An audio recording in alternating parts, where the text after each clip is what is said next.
Donc moi, je suis Christelle Domain-Sommers, donc je suis fonctionnaire territoriale mairie de Calais, mais détachée pour l'Union départementale du Pas-de-Calais. Donc le rôle de l'Union départementale, c'est de travailler avec les UL, qui sont le lien avec les syndicats. C'est-à-dire c'est d'apporter de l'aide quand il y a des luttes, c'est de travailler sur des dossiers, c'est de travailler, de former les gens aussi beaucoup. Parce qu'on a un panel de personnes, camarades qu'on a formés, hein, ils sont une trentaine, qui interviennent sur leur UL. On a 14 UL sur le département pour former les camarades. Alors ça peut être sur les prud'hommes, ça peut être la formation générale, ça peut être la formation pour lutter contre les violences sexistes et sexuelles, ça peut être de leur apprendre à rédiger un tract, voilà, c'est vaste. Mais notre but, notre corps de métier à nous, UD, c'est de travailler avec nous 14 UL, de travailler avec nos UL pour aider, apporter au mieux notre aide aux syndicats, aux bases, ce qu'on appelle les bases. Voilà. Donc c'est plutôt, l'UD, elle a une fonction logistique? Alors je ne vais pas dire que c'est que logistique, parce qu'on réunit aussi parfois nos secrétaires d'UL pour travailler sur des projets communs. Parce que nous, on n'a pas forcément, on a 14 000 syndiqués sur le département, on ne les connaît pas un par un, que les UL, sur leur périmètre, elles ont une visibilité autre que ce que nous, on a. Et selon les sujets donnés, c'est important de pouvoir rencontrer nos secrétaires d'UL, les directions d'UL, pour savoir comment on peut travailler. Parce que c'est pas parce qu'on pense que les choses doivent être faites d'une façon que c'est comme ça que nos syndiqués ou que les salariés voient les choses. Et c'est important de créer du lien, de travailler tous ensemble. Parce que le but, c'est de vivre bien son travail, déjà d'avoir du boulot, de vivre bien son travail, d'avoir un salaire qui nous permette de vivre correctement, d'avoir de bonnes conditions de travail, d'avoir des salariés suffisants. Donc c'est vaste. On travaille c'est très enrichissant parce qu'on travaille sur l'interpro, donc public-privé. Donc le champ est très très très large.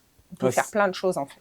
C'est ça qui est intéressant en fait, souvent avec la notion union locale, union départementale, c'est que contrairement aux fédérations, aux sections d'entreprise, là on essaie de travailler qu'est-ce qui met en commun des travailleurs ensemble, tandis que l'activité n'est pas la même. Tout à fait. Qu'est-ce qui fait qu'un cheminot peut parler à un fabricant de fibre optique ou Voilà.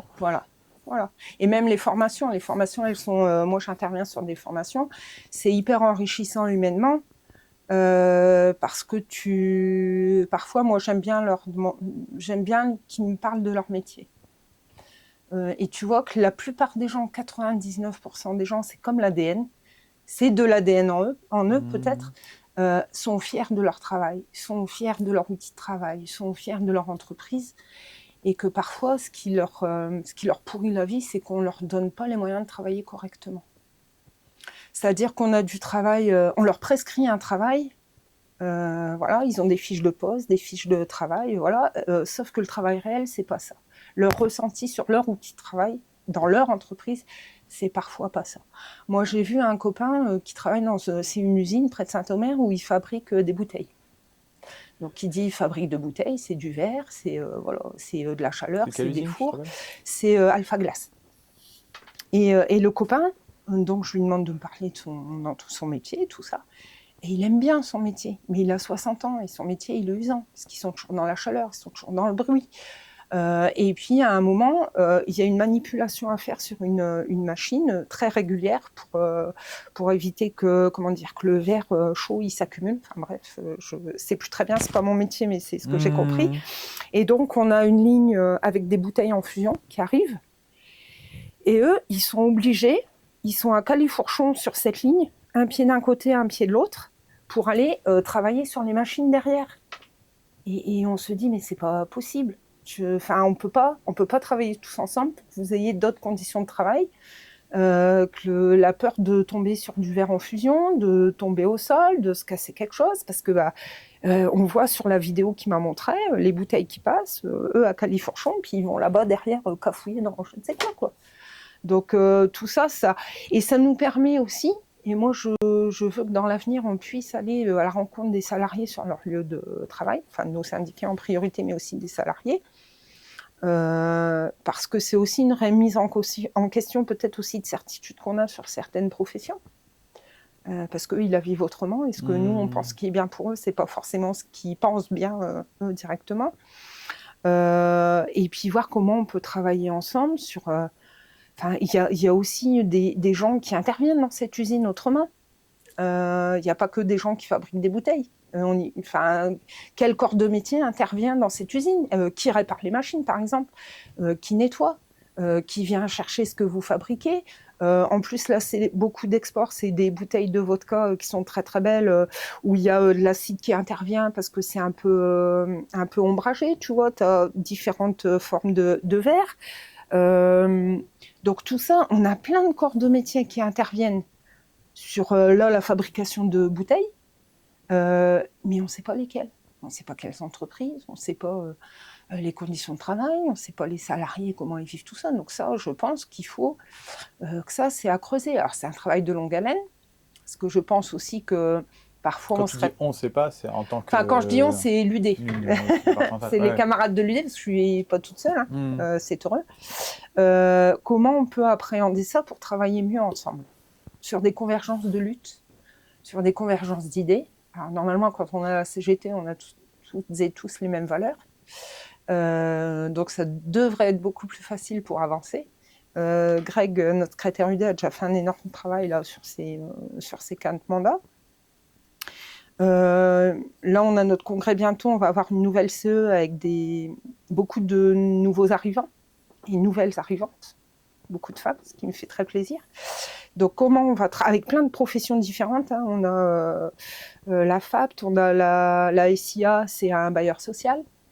On a des camarades qui viennent de la Poste, on a des camarades de la Massif, on a des camarades des services publics territoriaux, on a des camarades des ports et docks.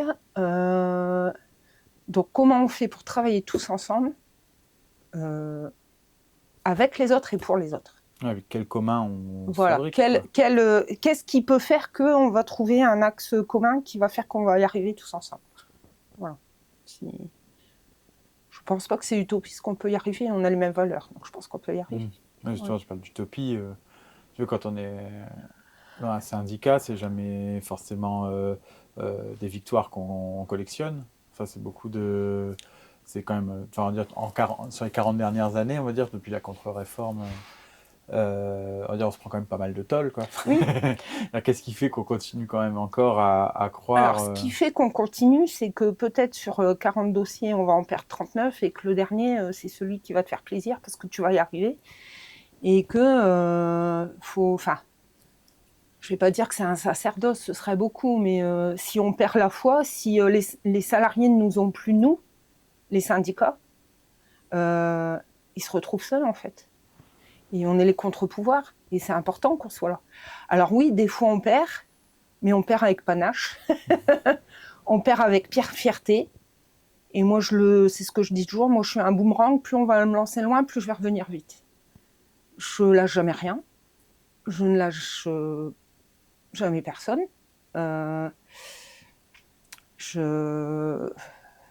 c'est fatigant, ça prend beaucoup de temps, ça prend beaucoup d'énergie. Mais même si à un moment donné, on est hyper découragé, parce qu'on se dit, mais purée, c'est pas possible, enfin, on va jamais y arriver, et ben on repart, on recule, et puis on se relance, et puis on dit, on verra bien. Voilà. Parce qu'il y a toujours une lumière quelque part qui va te faire te rendre compte que tu as eu raison de continuer. Je te prends un truc tout bête. Alors, c'est tout bête pour moi, mais pas pour le petit papy qui était venu. Un petit papy l'année dernière au mois d'août qui vient parce que c'est un ancien mineur qui touchait plus depuis 2 mois son complément de pension. Donc on essaye de joindre, on arrive à joindre personne, tout ça. Je passe 2 heures avec lui, ce petit monsieur de 80 ans et tout. Puis je lui dis, vous inquiétez pas, je prends vos coordonnées, voilà. Et j'ai fait marcher mon réseau CGT. Et on a réussi à finir par aller là où on devait aller. Et le petit papy, il a retouché sa pension. Dans les 48 heures, c'était réglé, quoi. Parce qu'on a un réseau et qu'on a fait marcher le réseau. Et ce petit papy était content, il m'a ramené des chocolats à Noël, on s'envoie des petits messages. Ah, c'est pour les petits chocolats que tu fais ça? Ouais, sûrement. Mais juste le fait d'avoir pu aider ce petit papy de 80 ans, et ben moi, j'ai été contente. Je dis, ben voilà, ma mission, elle est remplie. Je pourrais te dire c'est pas mon rôle, je suis secrétaire UD, je travaille pas directement avec les gens. Bah si, je suis là pour aider les gens. Et puis ce petit papier était content. Voilà, il m'a envoyé un message. Merci madame pour tout ce que vous avez fait pour moi. Voilà. Et bah ça suffit pour te rebooster pour quelques semaines. Genre, bah oui, bah oui. Et justement, du coup, l'histoire, c'est pas forcément de la collectionner des victoires. En Non, fait, du coup, tu parles c'est de plus lutter. puis d'une forme d'honneur, tu disais Oui, un peu. bien sûr. Le respect de la parole qu'on donne aux gens, c'est-à-dire que voilà, on s'engage, on va lutter. On n'est pas sûr de gagner, mais on va lutter. Parce que c'est important aussi d'avoir. Alors, je ne vais pas parler de panache, perdre avec panache, mais de rester sur la parole qu'on a donnée aux gens, de s'engager, puis leur dire on va essayer. Tant pis, advienne que pourra, on avance, et puis après on voit bien ce que ça donne. Le camarade qui m'a formé, André, il m'a dit, tu sais, Mamour, c'était mon petit surnom, c'était le sien aussi. On était un vieux couple, hein. Il avait 60 ans, moi j'en avais 30. Et il me disait, tu sais, il y a 2 façons de faire les choses. Tu les fais parce que tu dois les faire, et tu les fais en y mettant tout au cœur. Et advienne que pourra. Et donc, la plupart du temps, on essaye de faire les choses avec nos tripes, avec nos cœurs. Voilà. Et puis bah, après, on voit. Hein. On voit. Découragé ou pas découragé, on fait. On n'a pas le choix. De toute façon, maintenant, on est là, on a signé. Et puis, on ne fera pas un troisième œil. Un troisième œil, ça c'est clair. Donc, on avance. Ben justement, pour terminer, là, tu as signé jusqu'au 13 et 14 mai prochain. Oui.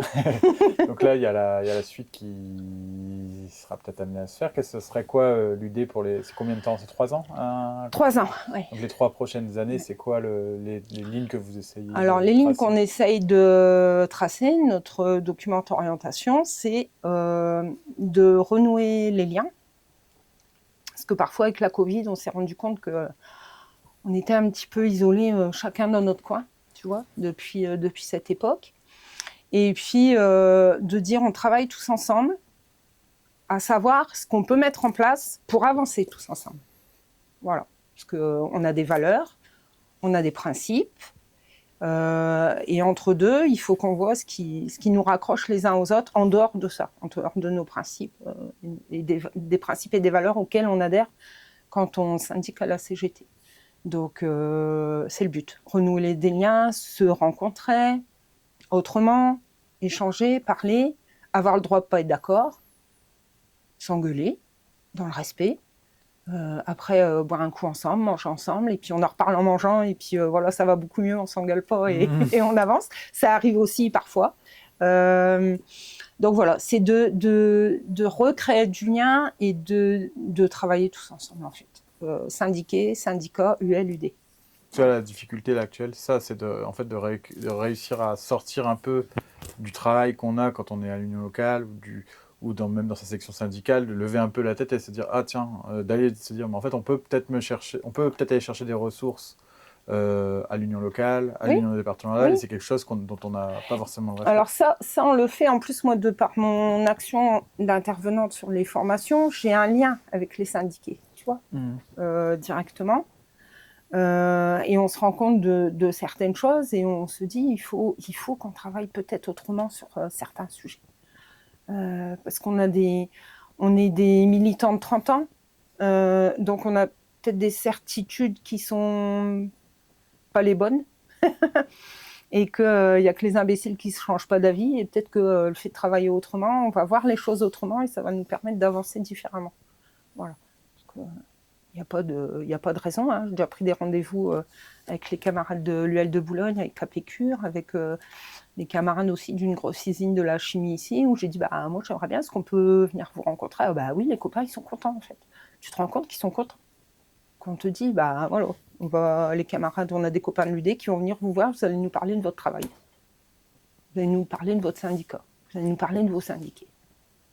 Voilà. Et après, on avance et on voit de quoi vous avez besoin, on voit ce qu'on peut faire et comment on peut travailler ensemble, que ces liens ne soient pas juste créés à l'instant où on se voit, et puis qu'après, ça, tu vois, ça s'étiole quand on se sépare et qu'on sort du local syndical ou de l'usine. Donc, il ne faut pas que je dise moi, parce qu'on est une équipe, créer des liens, mais dans le temps, pour éviter d'apprendre des choses sur les réseaux sociaux, pour éviter que certains politiques qui bouffent à la gamelle parce qu'il y a des élections bientôt, ils soient là avant nous, alors qu'on serait plus utile, peut-être, tu vois, sur certaines choses. Parce qu'on a des savoirs en plus, des savoir-faire, toutes et tous, dans nos syndicats, dans nos UL, en dehors. T'as le copain Philippe dans le bureau d'en face, il travaille sur le handicap au travail. Ça peut, voilà, on peut aider des gens. On a des copains, qui sont qui sont au prud'homme, tout ça. Enfin, il y a des savoirs et des savoir-faire qu'on peut échanger. Et ça, je pense qu'il faut qu'on y travaille tous ensemble. Moi, j'en apprends tout le temps. Ça fait, j'ai grandi avec la CGT parce que je suis petite fille, nièce, cousine de Docker. Donc c'était voilà. J'ai mes oncles qui ont été secrétaires d'UL. J'allais chez certaines maisons où il y avait toujours du monde, j'entendais parler de la CGT, on aidait les gens à monter des dossiers, même des fois on faisait les fiches d'impôts, tout ça, j'ai grandi avec ça. Et puis un jour j'ai eu l'occasion de me syndiquer. Et donc au départ j'étais une syndiquée lambda, et puis j'ai failli perdre mon petit garçon quand j'étais enceinte parce qu'on m'a laissée dans des conditions de travail qui étaient juste pas possibles. Je me suis retrouvée à l'hôpital et j'ai dit plus jamais ça. Plus jamais ça. Moi, je mérite pas ça. On me fera plus ça. On fera pas ça aux autres. Voilà, femme ou homme. Donc, on a tous, je pense, quand on est militant, on a tous un engagement qui naît de quelque chose. On n'est pas militant. C'est un engagement. C'est un déclic parfois dans la vie qui fait qu'on se dit mais c'est pas possible. C'est pas possible. Qu'on y arrive ou qu'on n'y arrive pas, il faut l'ouvrir et on peut pas laisser faire. Il y a des choses qu'on peut pas laisser faire. C'est pas possible. Il y a des choses parfois qui dérangent mes enfants parce que des fois j'interviens dans la rue en disant mais aux gens mais ça va pas. Enfin non, c'est quoi le projet ? Pas comme ça qu'on fait. Donc des fois ça les gêne. Mes enfants sont formés pour, filles, garçons. Mes petites filles sont en cours de formation sur le féminisme. Ils sont syndicalistes ?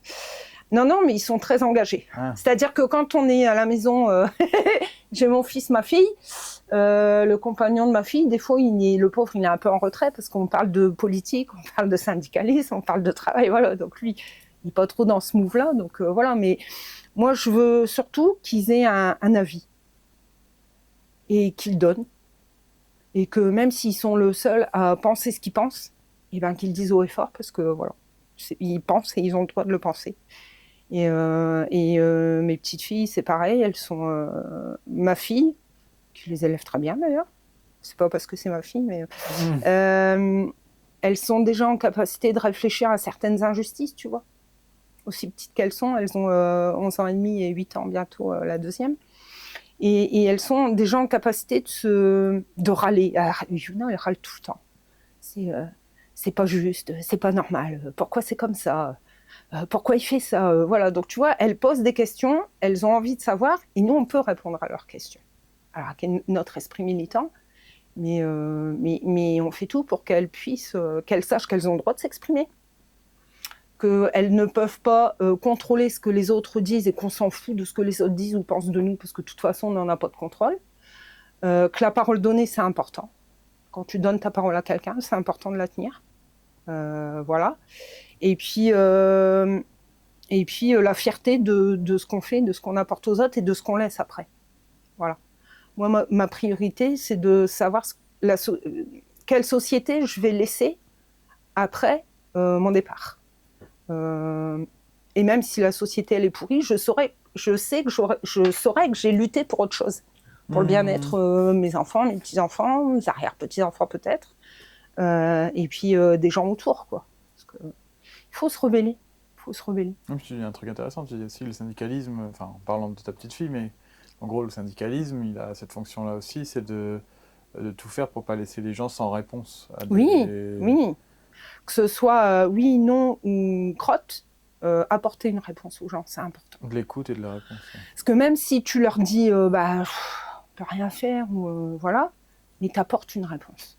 C'est ce qui nous manque dans notre société. C'est-à-dire qu'on nous prend pour des cons tout le temps, on nous prend pour des débiles tout le temps, en nous expliquant mais pourquoi les enfants agressés ne parlent pas ? Viens, je vais t'expliquer. J'interviens sur des formations. Donc voilà, c'est parce que je reprends là, ça me vient, c'est Bétaram. Pourquoi les gens parlent pas ? Parce que vous êtes dans une secte. Vous êtes dans une secte. Les gamins, ils sont sous emprise. L'emprise des parents, l'emprise de la religion, l'emprise des gens qui interviennent dans l'école. Donc, bien sûr qu'ils vont pas parler. Parce qu'ils ont peur de parler ou qu'ils n'ont pas envie de fâcher leurs parents ou de leur faire de la peine. Voilà. Et donc ça, non. Quand on a des choses à dire, il faut les dire. Alors moi, il m'a fallu longtemps. Hein. Alors, je suis quelqu'un de très timide. Hein. C'est pas un peu, je suis quelqu'un de très timide. Je suis la dernière d'une famille de 7 enfants. Donc on allait quelque part, c'était... voilà, mais c'est l'éducation, hein, j'ai 55 ans, j'ai de très bons parents, hein, ça ne change pas la donne. Mais c'était, tu parles pas, tu restes assis, t'es sage, voilà. Et puis un jour, je dis non, j'ouvre ma gueule, je m'en fous, ça leur plaît, c'est bien, ça leur plaît pas, c'est pareil. Il y a des gens qui aiment pas hein, ma façon d'être, de dire les choses, alors pas forcément telles que je les pense, parce que des fois, j'essaye de mettre des... d'enrober un petit peu, mais en général, je dis les choses. Parce que ça plaît, c'est bien, ça plaît pas, tant pis, quoi. Mais il faut se dire les choses. Voilà.